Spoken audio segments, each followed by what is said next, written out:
You know, today was kind of a nerve-wracking day in the beginning for Scott Williams. You know, as a crappie pro, he usually goes to real popular lakes that he's been to many times, and he's not worried about catching fish at all. Today, we went to a place he had never been before, and we just kind of meandered around. And he gets excited when he sees docks because he knows he can dock shoot them. However, this set of docks underneath these houseboats was kind of different. There wasn't access to be able to flip underneath it because the line between the houseboat and the water line, there was nothing where you could pitch in there at all. First one of the day.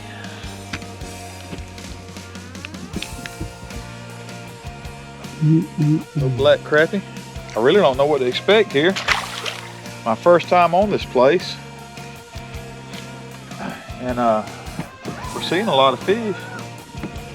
They're moving a lot right now, but still early in the morning. I think as the sun gets up today, they'll really get a little calm down a little bit, where we can make some accurate casts to them. There he is. Oh boy. Hey, when you're new to a place, you never know what to expect. Yeah, we're just figuring things out. Not really what we're looking for, but he's got a funky little deal going on right down her spine. I don't know if you guys can see that. But the alligator tooth. Alligator tried to eat him. Yeah, well, alligator. And he's just right along the side of him. Hey, I bet there's some alligators in here that could. Yep. There's one. They're not very big under there, but they're fish.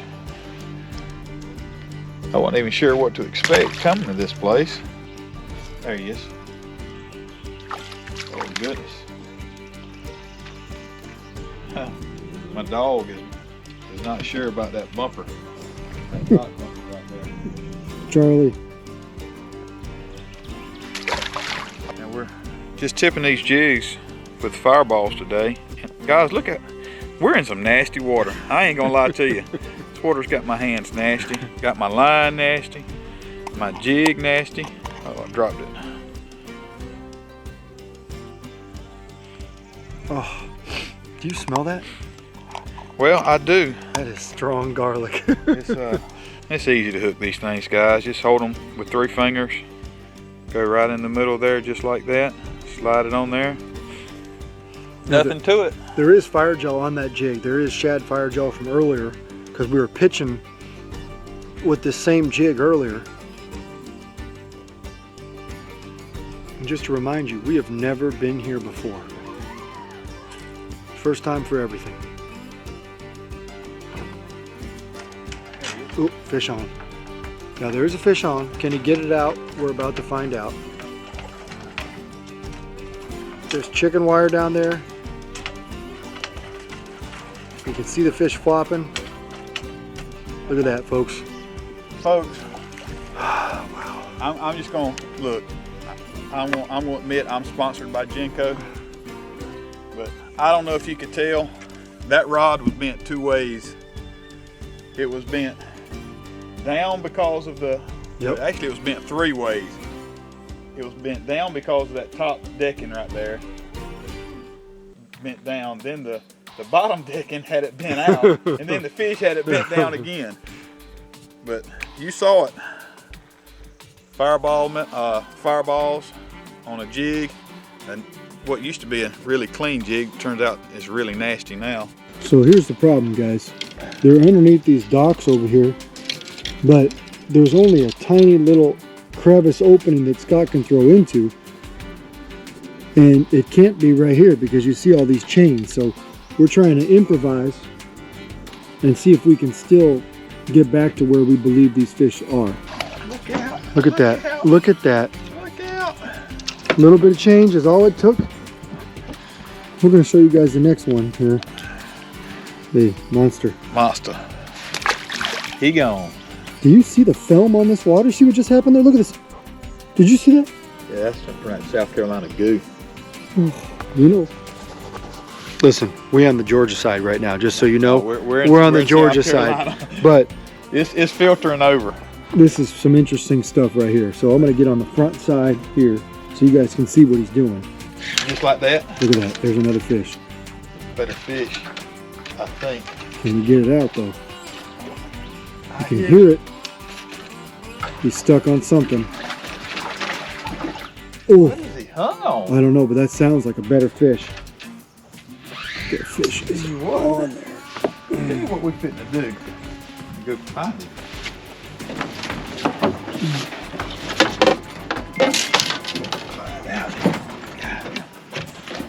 Look at that. Got him.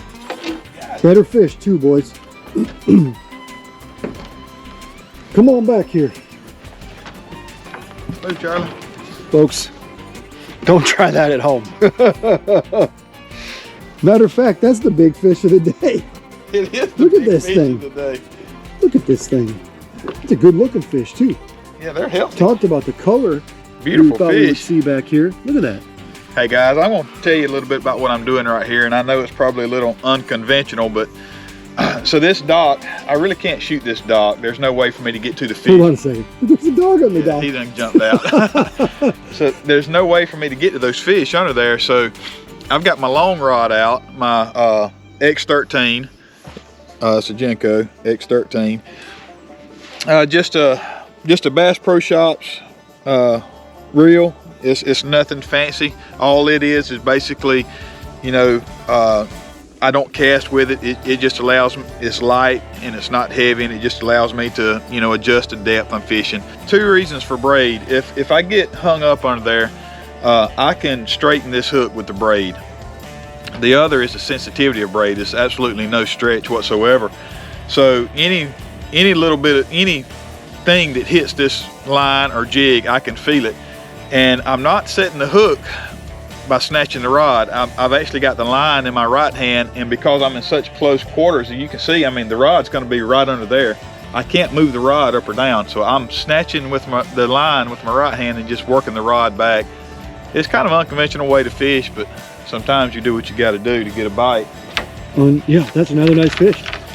Look at that fish. So I've got to pull him to the end of the line, end of the rod. Oh my God. And get him out of there. If I can. You guys can see it right back in there. This is not going to be the easiest way to land the fish. Look at here. Look at this. Look at here. Folks. And that's how it's done. And that's how it's done. And guys, you know, that's not a bad fish. I really don't know what to expect size-wise. I've never been here before. We're in a river system. We're close to Savannah. And you know, just out here catching black crappie. I assume there's probably both species of crappie here. We haven't caught a white crappie yet, but you know, we'll get one, I'm sure, before the day's over with. All right, this is the challenging part. Keep an eye. It's a pretty decent fish back there too. It's one of the better crappie we've caught. Now it's stuck on the chicken wire, or whatever you want to call that stuff. We got it. Look at that. Oh, he come off. Ooh. Just like that. There it is. Yeah, this is. Yeah, I got him. And can we get him out is the key. Yeah, that's a good fish. Could be the best fish of the day.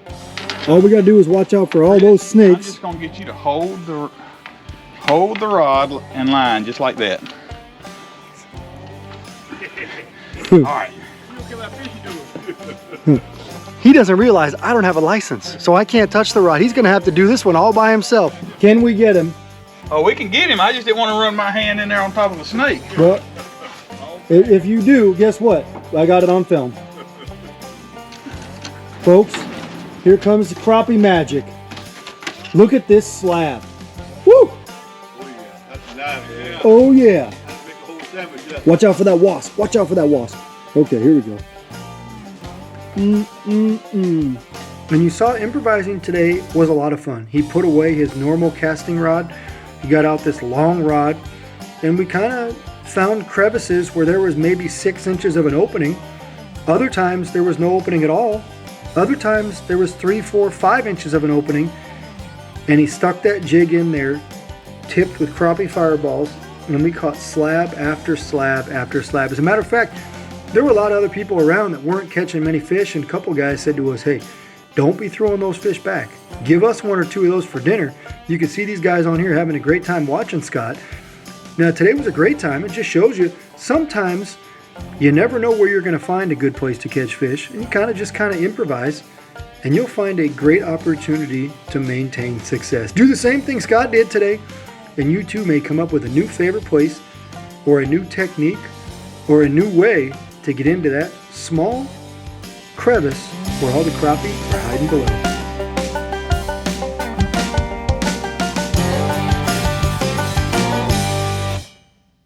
Pautzke products are available at sporting goods stores near you. If you can't find the specific color, size that you want, make sure to go to Pautzke.com.